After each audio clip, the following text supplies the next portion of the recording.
जय हिंद everyone, welcome back to my channel. I am Shivangi Bhatt और आज की जो हमारी वीडियो है, ये वीडियो हमारी ऑल इंडिया नौ सैनिक कैंप 2023 के ऊपर होने वाली है। जैसा कि हम सब जानते हैं भैया, Covid era is almost over और अब हमारे मोस्टली कैंप्स कंडक्ट हो रहे हैं और काफी हद तक नॉर्मल कैंप्स हो रहे हैं। तो ऐसे ही भैया हमारा नौ सैनिक कैंप कंडक्ट होगा और notification as we all know अभी रिलीज नहीं हुआ है ऑफिशियल नोटिफिकेशन, बट बहुत सारे डायरेक्टरेट्स में प्रैक्टिस चालू हो गई है। तो फिर अभी बहुत सारे कैडेट्स ऐसे हैं जो लोग एस्पायर कर रहे हैं इस बार to be a part of 2023 नौ सैनिक कैंप। तो फिर वो लोग कैसे प्रिपेयर कर सकते हैं और क्या स्ट्रैटेजीज रहेंगी इस बार, तो वो लोग ये वीडियो जरूर देखें till the end. I would suggest this thing. तो चलिए let's get started with the video. जैसा कि हम सब जानते हैं, आपका नौ सैनिक कैंप होता है, 10 दिन का ये कैंप लगता है, या तो कारवार में लगता है या आपका विशाखापट्टनम में लगता है ये कैंप। और ये आपका नेशनल कैंप है, नौ सैनिक कैंप का सबसे ज्यादा इम्पोर्टेंट कैंप है आपका ऑल इंडिया नौ सैनिक कैंप। और इसका आपका 7 कॉर्नर होता है, ऑथराइज्ड होता है और आप इसको पहन सकते हैं। कैंप सेकेंड ईयर में भी होता है, थर्ड ईयर में बच्चे करते हैं कैंप। और 10 से 11 इवेंट्स होते हैं, नेमली बेस्ट कैडेट, ड्रिल गार्ड वैसे ऑलमोस्ट एक ही इवेंट के अंदर आता है। बहुत लोग इसको सेपरेट काउंट करते हैं, ये आपकी मर्जी है, कैसे भी आप काउंट करना चाहो आप कर सकते हो। सर्वे सब्जेक्ट है आपका, हेल्थ एंड हाइजीन है, फायरिंग है, line area, boat pulling, seamanship practical, semaphore, whaler rigging और लास्टली आपका शिप मॉडलिंग। तो ये बेसिकली हमारे ये बेसिक इवेंट्स होते हैं। इसमें सबसे ज्यादा वेटेज वाला कोई इवेंट होता है। देखो वेटेज मैं यहाँ पे किस कंटेक्स्ट में कह रही हूँ, इस चीज को समझना कि जैसे कि हम लोग कैडर में जाते हैं, जैसे कि अगर मैं एस्पायर कर रही हूँ कि मैं इस बार कैंप में जाऊं, तो एक इवेंट ऐसा होता है कि जिसको मुझे लगता है कि अगर ये इवेंट मैं कर लूंगी तो मेरे चांसेस ज्यादा बढ़ जाएंगे सिलेक्ट होने के कैंप के अंदर। तो बोट पुलिंग एक ऐसा इवेंट होता है कि उसके अंदर अगर आप सिलेक्ट हो जाते हो तो थोड़ा आपके चांसेस बढ़ जाते हैं सिलेक्शन के। मैं ये नहीं बोल रही हूँ कि आप ऑलमोस्ट सिलेक्ट हो जाओगे या फिर आप 99% सिलेक्ट हो जाओगे, नहीं, बट आपके चांसेस और इवेंट से थोड़े ज्यादा रेज अप हो जाते हैं अंदर जाने के, क्योंकि बोट पुलिंग एक मेजर इवेंट होता है नौ सैनिक कैंप का। बोट पुलिंग के लिए क्या चीज रिक्वायर्ड है, बहुत सारे बच्चे ये चीज पूछते हैं कि क्या आपका जो स्विमिंग है वो रिक्वायर्ड है आपका नौ सैनिक के लिए। तो देखो यार, जैसे अभी हमने इवेंट्स डिस्कस करे, टोटल हमने कुछ 11-12 इवेंट्स डिस्कस करे हैं, तो सारे इवेंट्स में आपकी स्विमिंग कंपलसरी नहीं है। आपका जो स्विमिंग है वो आपकी सिर्फ बोट पुलिंग और आई गेस वेलर रिगिंग इसके लिए ही रिक्वायर्ड है। तो अगर मैं ये सोचती हूँ कि मैं बोट पुलिंग से जाऊंगी, एनएससी करूंगी बोट पुलिंग से, तो तब जाके मुझे आनी चाहिए स्विमिंग, वो भी अच्छे से। मतलब I should be a A grade swimmer या मे बी बी, ठीक है, but I should aspire to be a A grade swimmer. और स्विमिंग का क्राइटेरिया क्या है, ऑब्वियसली आपने कहा कि भैया मुझे आती है स्विमिंग, तो आपकी बात सुन के वो आपको नहीं लेंगे अंदर, आपका टेस्ट कंडक्ट करेंगे प्रॉपर। आपको 50 मीटर की स्विमिंग आनी ही आनी चाहिए, साथ में आपका 4 मिनट्स की फ्लोटिंग। तो फ्लोटिंग आप आराम से करो, बैक फ्लोट करो। और obviously there are certain terms and conditions कि आप साइड्स नहीं छू सकते हो, आपको आराम से पूरी फ्लोटिंग आनी चाहिए। और बहुत बार स्विमिंग पूल डिपेंड करता है, 25-25 मीटर का होता है, तो 25 यहाँ से मारो, 25 यहाँ से मारो। बहुत बार 50 मीटर का होता है, तो भैया वो तो डिपेंड करता है कि क्या है कंडीशंस। तो ये आपका रिक्वायरमेंट है स्विमिंग की, 50 metre plus 4 metres of floating. तो ये चीज है, इसके बेसिस पे ही आपका वो स्विमिंग आपका क्वालिफाई माना जाता है। तो बोट पुलिंग के लिए स्विमिंग इंपॉर्टेंट है। क्यों इंपॉर्टेंट होती है, क्योंकि भैया हम बोट पुलिंग कहाँ करते हैं यूजुअली, भैया एक बहुत रिवर में करते हैं या तो सीधा ओशियन में करते हैं। तो वहां पे अगर आप गिर जाते हो तो आपकी लाइफ को थ्रेट होता है, तो उसके लिए as a life saving thing survival के लिए आपको आनी ही आनी चाहिए स्विमिंग। तो ये चीज होती है। और इनफैक्ट बहुत सारे साउथ के ऐसे बच्चे होते हैं जो रिवर में प्रैक्टिस नहीं करते हैं, वो डायरेक्टली ओशियन में ही प्रैक्टिस करते हैं। तो ये वाला आपका फैक्ट है बोट पुलिंग का। बोट पुलिंग में कितने बच्चे जाते हैं? देखो आपके 8 कैडेट्स की 2 टीम बनती है, मतलब एक बोट पुलिंग की आपकी सेपरेट टीम होती है लड़कियों की SWs की, एक आपकी सेपरेट टीम होती है SDs की। 8 बच्चे सिलेक्ट करे जाते हैं इंक्लूडिंग द कॉक्सविन। कॉक्सविन कौन होता है? आपका बोट कमांडर, जो बोट में आपको कमांड्स देता है, ठीक है, तो वो उसको हम बोलते हैं कॉक्सविन। तो इंक्लूडिंग दैट 8 बच्चे सिलेक्ट करते हैं, 6 बच्चे पार्टिसिपेट करते हैं, 2 बच्चे आपके रिजर्व में होते हैं। जो रिजर्व में बच्चे होते हैं उनको भी स्विमिंग आनी चाहिए, कंपल्शन है। और ये हिसाब है। और अब भैया जो रिजर्व में बच्चे हैं, ठीक है, उनको भी और इवेंट्स में अपनी ग्रिप अच्छी करनी होगी। अगर मुझे फॉर इंस्टेंस रिजर्व में रख दिया है बोट पुलिंग में, तो मैं बोट पुलिंग के इवेंट से तो नहीं बैठ सकती हूँ ना कि यार हाँ बोट पुलिंग के भरोसे होगा मेरा, नहीं, I should be good in other events as well. तो ये वाली बात है। फिर दिल्ली डायरेक्टोरेट में कहाँ कंडक्ट होता है? तो जो आपका 2 दिल्ली नेवल यूनिट है ओखला में, वहां पे आपका बोट पुलिंग और मेजर प्रैक्टिसेस कंडक्ट होती हैं, क्योंकि वहीं पर ही यमुना रिवर में हम प्रैक्टिस करते हैं, तो इसीलिए वही अफोर्डेबल है, अकोमोडेबल है, तो इसीलिए वहीं पर हमारी प्रैक्टिस होती है दिल्ली में। तो फिर अगला इवेंट जिसकी हम बात करते हैं ये है आपका सीमैनशिप। सीमैनशिप के अंदर क्या होता है? सीमैनशिप के अंदर आपकी 13 नॉट्स होती हैं, उसमें आपकी बेंड, हिचेस, नॉट्स सब आती हैं। Marine hitch, bowline on the bight, clove hitch, rolling hitch, तो ये सब बेसिकली आपके उसके अंदर होती हैं। 13 आपकी इन ऑल होती हैं। तो आपको क्या करना होता है इसमें? आपको 13 नॉट्स, ठीक है, मैं यहाँ पे जनरल टर्म नॉट्स यूज कर रही हूँ, नॉट्स आपको अच्छे से टाई करनी आनी चाहिए और उसके यूजेस आने चाहिए। तो इस इवेंट के जो अंदर कंपटीशन चीज का होता है, अब जितनी ज्यादा मेरी स्पीड होगी उतने ज्यादा मेरे जीतने के चांसेस होंगे, क्या उतने ज्यादा मेरे जीतने के चांसेस होंगे और मेरे कैंप के अंदर होने के भी चांसेस होंगे अगर मैं कैडर में हूं तो जितनी जल्दी मैं रोप बना सकती हूँ, तो ये चीज डिटरमाइन करती है कि मैं कितनी अच्छी हूँ अपने सीमैनशिप के इवेंट के अंदर। अगला आ गया आपका वेलर रिगिंग।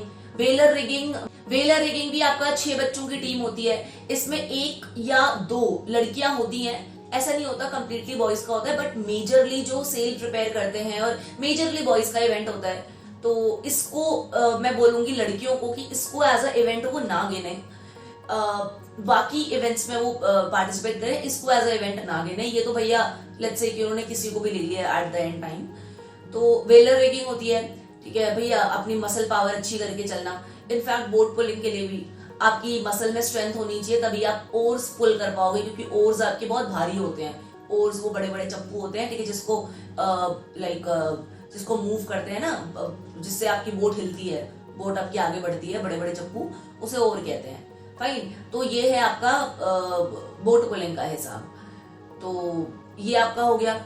इसके साथ फिर नेक्स्ट आपका कौन सा इवेंट आता है? आपका सर्विस सब्जेक्ट हो गया। सर्विस सब्जेक्ट आपको बहुत अच्छे से पढ़ लेना है। मेरी पूरी की पूरी वीडियो की सीरीज वो है रखी हुई है। अगर आपको दिक्कत आती है, आप नहीं पढ़ पाते हो अपने आप से, आपको वहां से हेल्प चाहिए, आप वहां से ले लो। लिंक आपका आई बटन में मेंशन्ड है और डिस्क्रिप्शन में भी गिवन है, आप वहां से देख लीजिए। और वो है, बाकी प्रैक्टिस पेपर्स ही बहुत है, एनएससी के लिए भी काफी सारे प्रैक्टिस पेपर्स हैं। सिमिलरली अगला आपका हेल्थ एंड हाइजीन आता है। हेल्थ एंड हाइजीन भी इसके साथ का ही पार्ट है। अच्छा, एक चीज जिसमें बहुत सारे बच्चे कंफ्यूज हो जाते हैं, सर्विस सब्जेक्ट और हेल्थ एंड हाइजीन, ये ऐसा नहीं है कि ये 2 चीजें सिर्फ बेस्ट कैडेट देंगे, नहीं।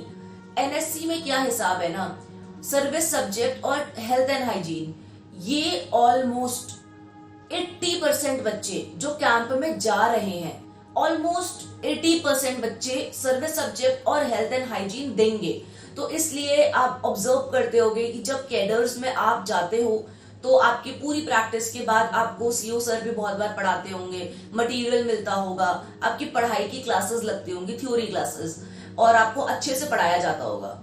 तो ये भी आपको इसलिए पढ़ाया जाता है क्योंकि आपका सर्विस सब्जेक्ट का एग्जाम होता ही होता है कंडक्ट, और ऑलमोस्ट हर एक बच्चे को देना होता है पेपर, ठीक है। तो ऐसा नहीं है कि ये सिर्फ बेस्ट ग्रेड का डिपार्टमेंट है, ये ऑलमोस्ट हर बच्चे को देना होता है। तो भैया अपनी प्रिपरेशन अच्छी करके चलना। ड्रिल गार्ड, तो देखो ड्रिल गार्ड में कुछ नहीं है, आपको नेवल ड्रिल सिखाई जाती है, स्टार्टिंग से सिखाई जाती है, और अगर आप ड्रिल में बहुत बढ़िया नहीं भी हैं, अगर आप एक एवरेज ड्रिल भी करते हैं, एक तो हो गया कि आप बेकार ड्रिल करते हैं, तो भैया बेकार ड्रिल में तो आपका सिलेक्शन नहीं होगा। बट अगर आप एक एवरेज ड्रिल करते हैं, आपके हाथ पांव सीधे अलाइन होते हैं, तो मेरे हिसाब से आप लोगों का मोस्ट प्रोबेबली सिलेक्शन हो जाता है ड्रिल में। और सेम आपका गार्ड में होता है। जो बच्चे ड्रिल में होते हैं मोस्टली उन बच्चों को आपका गार्ड में ले लिया जाता है। तो ये आपका क्राइटेरिया बैठता है। एसडीज की जो वो है स्ट्रेंथ है वो ज्यादा होती है, एसडब्ल्यूज की स्ट्रेंथ थोड़ी कम होती है इन कंपैरिजन टू द एसडीज। और एसडी एसडब्ल्यू की कंबाइंड गार्ड होती है, कंबाइंड ड्रिल प्रैक्टिस होती है। तो इनफैक्ट जब फाइनल एनएससी होता है तो आपका वो पहले सारे प्लाटून को एक साथ इकट्ठा कर लेंगे, सारे डायरेक्टरेट्स के, फिर सबको डिस्पर्स कर देंगे, सब अलग अलग अलग हो जाएंगे, फिर एक साथ वो कमांड देते हैं, तो उनका मतलब अलग चलता है थोड़ा, ठीक है। तो ऐसा नहीं है कि आपको इंडिविजुअली चलाएंगे, जो होगा ग्रुप में होगा, तो ग्रुप ड्रिल होगी वहां पे, इंडिविजुअली आपको नहीं चलाएंगे। तो ये है आपका ड्रिल का गार्ड का हिसाब। फिर रही बात कमांड की, अगर आपको लगता है आपकी कमांड अच्छी है, आप अच्छी कमांड देते हैं, तो ये चीज तो आप कैडर में ही भैया बोलो वहां पे, ठीक है, कि सर या मैम मैं अच्छी कमांड देती हूँ, तो प्लीज मुझे मौका दो, ठीक है, लेट मी कमांड। और भाई ये हम सब जानते हैं, कॉशनरी एग्जीक्यूटिव, दो पार्ट में हमारी कमांड डिवाइड होती है। अच्छी कमांड दो, अगर आप कमांडर के तौर पे सिलेक्ट होते हो तो दैट्स ग्रेट, बढ़िया है। आता है semaphore. Semaphore is all about understanding the messages and transmitting them to the other person. तो बेसिकली यहाँ पे क्या फंडा है, सीमाफोर क्या होता है? देखो, जो बच्चे नए हैं उन्हें नहीं पता सीमाफोर क्या है। तो सीमाफोर कुछ भी नहीं है, जैसे कि हम लोग ABCD पढ़ते हैं, A for apple, B for ball, C for cat, D for dog. तो ऐसे ही हमारा जो नेवी है, नेवी में हमारे अल्फाबेट्स अलग होते हैं, A for alpha, B for Bravo, C for Charlie, D for delta, हम ऐसे पढ़ते हैं, E for echo, F for foxtrot, ऐसे करके भी स्टडी। तो इन्हें हम बोलते हैं फोनेटिक अल्फाबेट्स। तो ये हमारे हो गए। इसके बाद फिर क्या होता है, हमारे अलग अलग सिग्नल्स होते हैं। जैसे कि अगर कोई एक पर्सन है, अगर मैं हूं, मैं यहाँ पे कोई मैसेज सामने वाले बंदे तक ट्रांसमिट करना चाहती हूँ with the help of these letters. तो अगर मुझे पता है A का सिग्नल ये है, B का सिग्नल ये है, C का सिग्नल ये है, आई नो द सिग्नल्स, तो उसके थ्रू मैं मैसेज बनाती हूँ, पूरा लेटर्स के थ्रू वर्ड बनाऊंगी, वर्ड के थ्रू सेंटेंस बनाऊंगी, और तब जाके मैं सामने वाले को ट्रांसमिट करूंगी। तो इसमें क्या हिसाब होता है, प्रैक्टिस होती है कि आप कितनी जल्दी मैसेजेस बना पाते हो, कितनी जल्दी जल्दी आप, जैसे ये है ये है ये, how fast you do it. Flags अगर आपके यूनिट पे अवेलेबल हैं तो प्रैक्टिस करो, नहीं अवेलेबल है तो आपको दे देंगे वहां पे फाइनल प्रैक्टिस पे, फिलहाल आप अपने हाथ से प्रैक्टिस कर लो। तो ये आपकी चीज हो गई सीमाफोर में। फिर आपको वो लोग टेस्ट कैसे करते हैं, वहां पे आपको स्टेटमेंट दे देंगे, आपको एक मैसेज दे देंगे, ठीक है, लेट्स से कि 2-3 लाइंस का मैसेज है, कहेंगे ये मैसेज को आप सामने वाले बंदे तक पहुंचाओ। तो आप जितनी जल्दी जल्दी उसको ट्रांसफर करोगे और सामने वाला बंदा उसको जितनी जल्दी समझेगा, ठीक है, तो ऐसे करके आपका बैठता है कंपटीशन का हिसाब सीमाफोर में।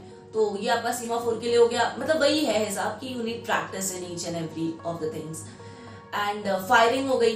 फायरिंग का भी यही हिसाब होता है, 3 बच्चे एसडीज, 3 बच्चे एसडब्ल्यूज, उसमें से एक एक बच्चा रिजर्व होता है, ऑलमोस्ट दोनों में से 2-2 बच्चे मेन बच्चे होते हैं जो वहां पे जाके फायर करते हैं। तो फिर फायरिंग का क्या रहता है हिसाब, सेम है यार, ठीक है, आप फायरिंग करते हो, ठीक है, आपका बेस्ट स्कोर के हिसाब से आपको देखा जाता है, वहां पे आपको अप्रिशिएट किया जाता है। तो ये आपका फायरिंग का हिसाब बैठ गया। और फिर आपका अगला क्या चीज आती है, lastly comes your best cadet. तो बेस्ट कैडेट में क्या होता है, बेस्ट कैडेट में भैया आपका फायरिंग होती है, आपका सर्विस सब्जेक्ट होता है, आपका हेल्थ एंड हाइजीन होता है। अगर आप बोट पुलिंग के अंदर हो, अगर आप बोट पुलर हो, और बोट पुलर में भी अगर आप कॉक्समैन हो, तो वहां से आपको थोड़ा एडिशनल एडवांटेज मिलती है, लाइक दैट्स गुड, ठीक है, थोड़ा एक अच्छी ग्रिप रहती है आपकी, ये चीज है। इसके साथ में क्या होता है, आपका इंटरव्यू होता है। तो स्टार्टिंग में तो आपका सीओ सर इंटरव्यू लेते हैं, फिर धीरे धीरे जैसे जैसे हम आगे बढ़ते हैं तो आपके एडीजी इंटरव्यू लेते हैं, ग्रुप लेवल पे आपका इंटरव्यू होता है। फिर आप जब फाइनल एनएससी पे जाते हो तो वहां पे जो आपके रैंक पैनल बैठता है वो आपका इंटरव्यू लेता है। उसके बेसिस पे फिर आपका ऑल इंडिया बेस्ट कैडेट, ठीक है, 1-2 ऐसे करके डिसाइड होता है। तो ये आपका हो गया ऑल इंडिया बेस्ट कैडेट का हिसाब। फिर ऑलमोस्ट सब हमने इवेंट डिस्कस कर लिए हैं बेस्ट कैडेट के भी, बिकॉज यही सारे इवेंट्स होते हैं बेस्ट कैडेट के अंदर भी। एक इंटरव्यू रहता है, तो इंटरव्यू है, ठीक है, जो हम देख लेते हैं। इंटरव्यू का क्या हिसाब होता है? पहली चीज है you should be confident enough. भैया आप जाते हो रूम के अंदर तो आपकी एक अच्छी बॉडी लैंग्वेज होनी चाहिए, ठीक है। You should keep your shoulders straight, ठीक है, स्पाइन स्ट्रेट, अच्छी आपकी बॉडी में एक एक्टिवनेस होनी चाहिए, एलिगेंस होना चाहिए, ठीक है। You keep a bit smile, ठीक है, you keep a smiling face. आप जाके बैठते हो और यू आंसर द क्वेश्चंस, तो ठीक है, इंटरव्यू पूछते हैं, वो स्टार्ट करते हैं। तो फिर अगला टिप है कि भैया बी योरसेल्फ, ज्यादा घुमा फिरा के बातें नहीं करनी है, जो आप नहीं है वो दिखाने की कोशिश ना करें। कि अगर उन्होंने आपसे पूछा कि आपकी हॉबीज क्या हैं, तो आप उन्हें इम्प्रेस करने के चक्कर में अपनी बहुत बड़ी बड़ी हॉबीज आपने बता दी, है ना, जो आपकी असल में हॉबीज हैं ही नहीं, या आपको उनके बारे में पता ही नहीं है, और बता दिया इतना बड़ा बड़ा, वो क्या होगा कि that person is more advanced than you, वो आपसे बहुत ज्यादा जानते हैं, तो वो क्या करेंगे, वो आपको आप ही की बातों में फंसा देंगे। तो फिर उससे क्या होगा, एक बहुत नेगेटिव इंप्रेशन पड़ेगा और डेफिनेटली आपका स्कोर क्या हो जाएगा, डाउन हो जाएगा। टू द पॉइंट आंसर करें, उन्होंने जो भी क्वेश्चन पूछा है, ठीक है, उसका टू द पॉइंट, ज्यादा लंबा चौड़ा घुमा फिरा के मत दो, क्योंकि उससे यही होता है कि आप अपनी बातों में फंस जाते हो और उससे मतलब सामने वाले को, लाइक जो इंटरव्यूइंग ऑफिसर है, उनको एक बहुत अच्छा चांस मिल जाता है आपके ऊपर, एंड उनका लाइक स्कोर बन जाता है आपके ऊपर। फिर अगली चीज है क्वेश्चन, ठीक है, मतलब इंट्रोडक्शन, आपका इंट्रोडक्शन, ठीक है, कि tell me something about yourself. एक ये क्वेश्चन भी बहुत कॉमन रहता है, तो इस क्वेश्चन को भी देख के जाइएगा। तो बस यही चीज है आपका इंटरव्यू के रिगार्डिंग। और शिप मॉडलिंग कंपटीशन, तो शिप मॉडलिंग के अंदर क्या पूछते हैं वो देखो। शिप मॉडलिंग आपका क्या होता है कि जब आपका एनएससी लगने वाला होता है ना, ये जब से आपके एनएससी कैडर स्टार्ट होने वाले होते हैं, उससे कुछ महीने पहले से ही आपका शिप मॉडलिंग के बच्चे शिप मॉडलिंग सीखना स्टार्ट कर देते हैं। क्योंकि एक शिप बनाना, ठीक है, एक model banana, that requires a lot of effort, और आप उसको अचानक नहीं सीख सकते हैं, उसमें बहुत प्रैक्टिस की जरूरत पड़ती है। तो प्रैक्टिस की, हाथ की सफाई की, ये सब चीजें हैं। तो फिर आप अचानक नहीं सीख सकते हो, तो इसके लिए तो यही होता है कि आप भैया पहले से ही अपना नाम नॉमिनेट करवाओ और आप पहले से ही जाके सीखो, यूनिट पे सीखो, या फिर जहां पे भी अपॉर्चुनिटी है सीखो। तो सीखो और फिर लास्ट में आपका फिर बनता है जाने का हिसाब, जो आप अच्छे से सीख जाते हो, working model, selling model, starting model, जब आप सब सीख जाते हो तो फिर आप जाते हो। और बहुत बार ऐसा होता है कि अगर आपने पहले से ही आरडी या कोई और कैंप अटेंड कर रखा होता है शिप मॉडलिंग इवेंट के साथ, तो तब भी आपका एक चांस बन जाता है कि आप एनएससी या कोई और इवेंट ज्वाइन कर सकते हो सेम इवेंट के साथ, आई मीन शिप मॉडलिंग के साथ ही। अगली चीज है कि आपका शेड्यूल क्या रहता है, कि भैया पहले क्या होता है फिर क्या होता है। तो देखो यार, शेड्यूल आपका वहां फिक्स नहीं रहता। जैसे आरडीसी में एक शेड्यूल फिक्स होता है कि पहले आपका second day guard of honour, third day Rajpath के सिलेक्शन हो जाएंगे, फिर आपका बेस्ट कैडेट होगा, एक फिक्स प्रोसेस रहता है। तो यहाँ पे आपका कोई फिक्स प्रोसेस नहीं रहता। यहाँ पे आपका मतलब डे के अकॉर्डिंग ही वो लोग काफी हद तक शेड्यूल कर देते हैं। जैसे बहुत बार कभी इवेंट्स आगे पीछे हो जाते हैं, तो फिर उनका ना काफी हद तक वो अपने मतलब यहाँ पे ऐसा फिक्स्ड शेड्यूल नहीं रहता है, ठीक है। वो थोड़ा सा अपने हिसाब से they schedule the days and they schedule the events accordingly. बहुत बार हेल्थ एंड हाइजीन में क्वेश्चंस जो है वो ऑरली भी पूछे जाते हैं। ऐसा नहीं है कि 100% रिटन ही आएगा। तो अब सीधी सी बात है, अगर आपने अच्छे से याद कर रखा है, आप जब रिटन अटेम्प्ट कर सकते हो, तो आप ओरली भी उस क्वेश्चंस को आप ओरली भी अटेम्प्ट कर देंगे। तो इट इज नॉट दैट, तो I don't feel it is that difficult to answer orally. अगली चीज है आपकी फायरिंग। फायरिंग की जो पोजीशंस होती हैं, जैसे यूजुअली 3 पोजीशन 4 पोजीशन हम पढ़ते हैं फायरिंग की, आपका लाइंग, सिटिंग, लेइंग, स्टैंडिंग। तो आपकी जो एनएससी में फायरिंग होती है वो यूजुअली आपकी लेइंग पोजीशन में ही होती है, लेटी हुई पोजीशन में ही आपकी फायरिंग होती है।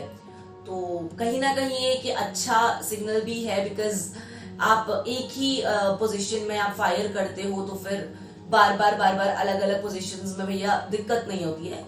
लेकिन इसकी प्रैक्टिस आप भैया घर पे कर सकते हो। घर पे जो आपको लाइन पोजीशन जैसे बताई गई है, ठीक है, जैसे कि पैरों में थोड़ा गैप होना चाहिए, हील टू हील टच होनी चाहिए, ठीक है, आगे से भैया तीनों चीजों को मिलाते हुए आप एकदम बना रहे हो, लेकिन सीध बना रहे हो, तो इसकी प्रैक्टिस आप घर पे कर सकते हो थोड़ी सी लाइन पोजीशन की। And that is all about NSC. Last time जो आपका ऑल इंडिया नौसैनिक कैंप था उसमें आपका all India best cadet competition हुआ ही नहीं था। तो I know that is a big shock. In fact मुझे भी यही थॉट आया था जब मैंने पहली बार सुना था कि कंपटीशन ही नहीं हुआ। लेकिन ऐसा नहीं है कि उस टाइम नहीं हुआ तो इस बार भी नहीं होगा। इनफैक्ट आपको तो और अच्छे से इस बार प्रिपेयर करना चाहिए, बिकॉज आई फील कि इस बार तो बिल्कुल होगा, इस बार बिल्कुल होगा। और एंड यही है भैया आपका नौसैनिक कैंप को लेके कुछ बेसिक डिटेल्स। कोशिश करेंगे कि हम कुछ वीडियोस ला पाए फॉर योर कंफर्ट, जैसे कि कुछ रिगिंग के वीडियोस हैं, सीमैनशिप के वीडियोस, कुछ आपकी ड्रिल से रिलेटेड, गार्ड से related. We will try to bring some videos and in fact for your service subject and for your health and hygiene too, and for the people who are preparing for best cadet competition, I will try my level best to help you people out. आज की video में इतना ही था। कोई दिक्कत होगी तो कोई क्वेरी होगी तो just write it down in the comment section and I will meet you in the next video. Till then, take care. जय हिंद।